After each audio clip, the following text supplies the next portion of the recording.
To log into your rewards account, you want to click on the rewards icon down at the bottom, and you can either join now or you can sign in. For these purposes, I'm going to go ahead and sign in. You'll be taken to this customer login page and you'll enter your email and password. Now I'm going to click over rewards again, and you can see I have 2,000 Derma points. I'm going to go ahead and go down to ways to redeem and click there.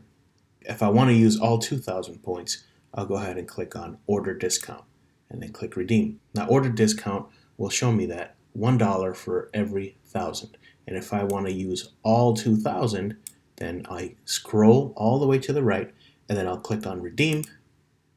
I will copy this, or I can just automatically apply the code to my cart. Let's go ahead and do that now.